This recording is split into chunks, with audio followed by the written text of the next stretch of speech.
उसने फोन काट दिया। बगीचे की घास काट दो। आज मेरा टाइम ही नहीं कट रहा है। कैंची से कपड़े का ये कोना काट दो। वो लकड़ी काट के मूर्तियां बनाता है। इन सेंटेंसेस में काटने की बात हो रही है। काटने को इंग्लिश में क्या कहते हैं? कट कहते हैं। CUT cut. इन सेंटेंसेस में से किसी में भी आपको कट का यूज नहीं करना है। क्यों नहीं करना है? That's what I'm gonna tell you throughout this video. यही तो मैं आपको इस वीडियो में बताने वाला हूँ कि कैसे जब अलग अलग तरीके से काटा जाता है तो हम इंग्लिश में अलग अलग वर्ड्स का यूज करते हैं उस बात को और अच्छे से क्लियर करने के लिए। आप कट को एक जनरल वर्ड समझ लो कि जनरली जब काटने की बात हो रही है तो हम कट का यूज करते हैं, लेकिन अलग अलग तरीके से जब काटने की बात होती है अलग अलग चीजों को तो इंग्लिश में अलग वर्ड्स का यूज करना होता है। तो आपकी वोकैबुलरी इस वीडियो से इम्प्रूव होने वाली है। इस वीडियो को एंड तक जरूर देखें। यूजिंग काटना इन इंग्लिश। जी हाँ फ्रेंड्स, आप इस वीडियो में देखेंगे काटना यानी कि काटने को इंग्लिश में हम क्या क्या बोल सकते हैं। क्या तुमने सब्जियां काट ली हैं? इंग्लिश में कहेंगे have you chopped the vegetables. Have you chopped the vegetables. तो यहाँ पर काटने के लिए हम क्या यूज कर रहे हैं? चॉप। चॉप का मतलब होता है किसी चीज को मल्टीपल टुकड़ों में काट देना, काट के उस चीज के बहुत सारे टुकड़े बना देना, ये होता है चॉप करना। तो हम वेजिटेबल्स को ऐसे ही काटते हैं, टुकड़े कर देते हैं बहुत सारे, तब उसको हम चॉप बोलते हैं। आप सिंपली ऐसे भी कह सकते हैं are the veggies all chopped up. Are the veggies all chopped up.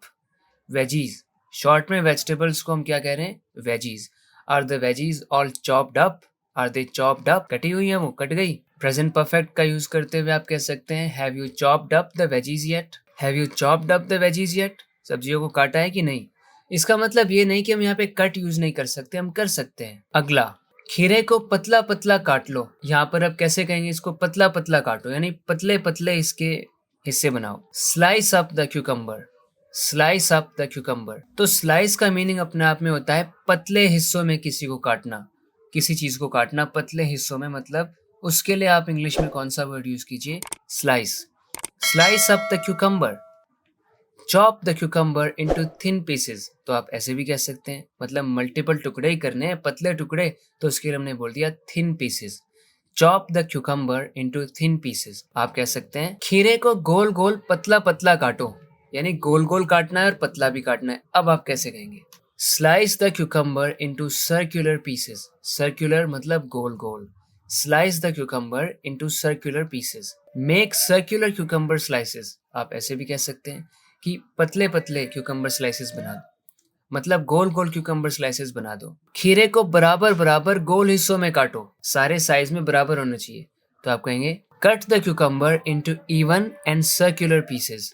Even का मतलब होता है एकदम बराबर, सब बराबर बराबर। Cut the cucumber into even and circular pieces. You can also say slice the cucumber into even circular chunks. Chunk का मतलब एक पार्ट होता है, तो बस ये दूसरा तरीका है पीस को कहने का। कुरकुरे के कोने को कैंची से काट दो। आपने शायद कभी कुरकुरे, चिप्स, नमकीन के पैकेट वगैरह तो खरीदे होंगे, तो उसको अगर कोने से काटें, कैंची का यूज करके जब हम काटते हैं तो इंग्लिश में कौन सा वर्ड यूज करते हैं? स्निप का यूज करते हैं। Snip the corner of the Kurkure pouch. Kurkure pouch के कॉर्नर को स्निप कर दो। तो स्निप का मतलब जब सीजर्स का यूज करके हम काटते हैं तब हम यूज करेंगे snip. Cut the tip of the Kurkure pouch. तो आप कट का भी यूज कर सकते हैं। जिसका कोई नहीं होता उसका भगवान होता है। यहाँ पर जिसका कोई नहीं होता उसका कट होता है। मतलब काटने का जनरल सेंस में हमें कौन से वर्ड का यूज करना है? काटने में कट का यूज करना है।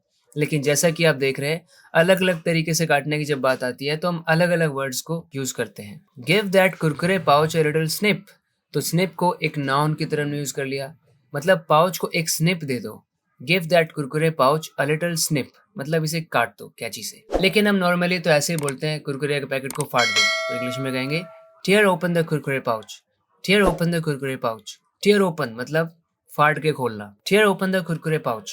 इस रैपर को ढंग से काटो। जैसे कोई चीज है उसके ऊपर रैपर है, आपने फ्लिपकार्ट या अमेजन से मंगाई तो उसके ऊपर रैपर लगा हुआ है, तो उसको ढंग से काटो। Slit the wrapper carefully. यहाँ पर स्लिट का यूज क्या है? स्लिट का यूज आपको तब करना है जब आप किसी चीज में एक लॉन्ग कट बना रहे हैं, लंबा जब काटते हैं तब हम इंग्लिश में स्लिट वर्ड का यूज करते हैं। स्लिट मतलब if you make a long cut in something it means you slit it. Slit the wrapper carefully. आप कह सकते हैं cut the wrapper with care. उसने उसे गला काटने की धमकी दी। He threatened to slit his throat. तो थ्रोट के साथ भी स्लिट का यूज किया जाता है। He threatened to slit his throat. उसने उसको धमकी दी that he would slit his throat. He threaten to cut his throat भी कह सकते हैं। He threaten to cut his throat भी कह सकते हैं। वो लकड़ी काट के मूर्तियां बनाता है। अब जब लकड़ी को क्रिएटिविटी के साथ काटा जाता है, कलाकारी के साथ काटा जाता है, तब उसमें हम कट का यूज नहीं, तब हम उसमें कार्व का यूज करते हैं। He carves wood to make sculptures. Sculptures मतलब मूर्तियां। मूर्तियां बनाने के लिए वो वुड को कार्व करता है। कलाकारी से काटना मतलब कि carve. He carves wood to make sculptures. He shapes wood into sculptures. तो आप ऐसे भी कह सकते हैं, वो वुड को स्कल्पचर्स की शेप दे देता है। थोड़ा और ट्विस्ट करके आप ऐसे भी कह सकते हैं, he moulds wood into beautiful works of art. Mould मतलब लकड़ी को वो ऐसे मोल्ड कर देता है कि वो ब्यूटीफुल वर्क्स ऑफ आर्ट बन जाते हैं। He moulds wood into beautiful works of art. बगीचे की घास काट दो। यहाँ पर आप क्या बोलेंगे? Trim the grass of the garden. यहाँ पर हमने ट्रिम का यूज किया। ट्रिम का मतलब होता है किसी चीज को बहुत सफाई से काटना, बहुत नीटली काटना, काट छाट करना। अब यहाँ पे ग्रास को ट्रिम करना है, मतलब पूरा खत्म तो करना नहीं है, उसको ट्रिम ऐसे करना है कि फिर एकदम वो बहुत अच्छी लगे देखने में, सफाई के साथ काटना है उसको। तो यहाँ पर हमने यूज कर लिया trim. Trim the grass of the garden. आप कह सकते हैं मो the lawn in the garden. तो घास के मैदान को लॉन कहते हैं, और उसकी घास को काटने के लिए एक अलग से इंग्लिश में वर्ड होता है जिसको मो कहते हैं। आपने शायद उस मशीन का नाम सुना होगा ना, लॉन मोवर, घास काटने की machine. So mow the lawn in the garden. Mow the lawn in the garden. Give the garden grass a trim. Garden की ग्रास को एक ट्रिम दे दो, मतलब गिव इट अ ट्रिम, मतलब इसे थोड़ा काट दो, काट छाट कर दो, सही बना दो। उसने अपने दुश्मन को तलवार से काट दिया। यहाँ पर आप देखो, अब यहाँ पर आप यूज कीजिए he slashed his opponent with a sword. He slashed his opponent with a sword. He slashed. उसने अपने अपोनेंट को स्लैश कर दिया। अब स्लैश का यूज आपको तब करना है जब आप बहुत वायलेंटली काट रहे हैं किसी चीज को, वायलेंटली, रफली, तब स्लैश का यूज करना है। आप इसकी जगह एक और वर्ड यूज कर सकते हैं, hack. He hacked his opponent with a sword. He hacked his opponent with a sword. उसने हैक किया। जी हाँ फ्रेंड्स, ये वो टेक्नोलॉजी वाला हैक नहीं है कि किसी का डेटा चुरा लेना। ये हैक दूसरा है। जब वायलेंटली काटा जाता है तो उसको भी इंग्लिश में हैक कहते हैं। He hacked his opponent with a sword. तो स्लैश का मतलब होता है रफली काटना। जैसे एक और सेंटेंस देखिए, slash through the grass. Slash through the grass मतलब घास को काटते हुए जाइए। जैसे जैसे आप रास्ते में जा रहे हैं, घास को काटते हुए जाओ, क्योंकि घास बहुत लंबी है। इसका मतलब ये हो जाएगा स्लैश थ्रू द ग्रास। तो स्लैश करेंगे मतलब वायलेंटली, रफली काटेंगे ऐसे। आज मेरा टाइम ही नहीं कट रहा है। अब ये थोड़ा अलग मतलब है। यहाँ पर कुछ वाकई में कट नहीं रहा है, ये फिगरेटिव है। टाइम को काटा नहीं जाता है ऐसे नाइफ से, लेकिन अलग सेंस है इसका। यहाँ पर इसका मतलब टाइम को पास करने से है। I can't pass the time today. आज पास ही नहीं हो रहा है time. I find it difficult to pass the time today. I am finding it difficult.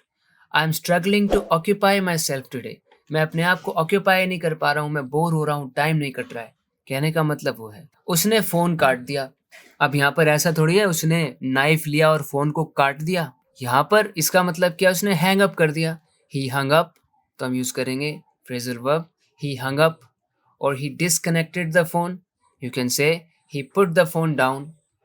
He hung up or he disconnected the phone. तो देखा आपने कैसे कैसे अलग अलग तरीके से हम हिंदी के एक ही फ्रेज के लिए इंग्लिश में अलग अलग वर्ड्स का यूज कर रहे हैं। ये तो बस मैंने कुछ ही एग्जांपल्स दिए हैं। इस तरह की और बहुत सारी सिचुएशंस हो सकती है जब आपको अपनी कॉमन सेंस का यूज करना है, अपने माइंड का यूज करके सही वर्ड को यूज करना है, और आप बहुत क्रिएटिवली, बहुत अच्छे से बोल सकते हैं।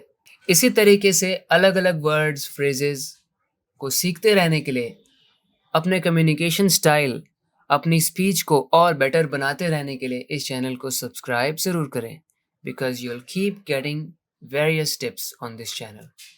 बात करते हैं अगले वीडियो लेसन में। तब तक के लिए अपना ख्याल रखें। Take care and bye.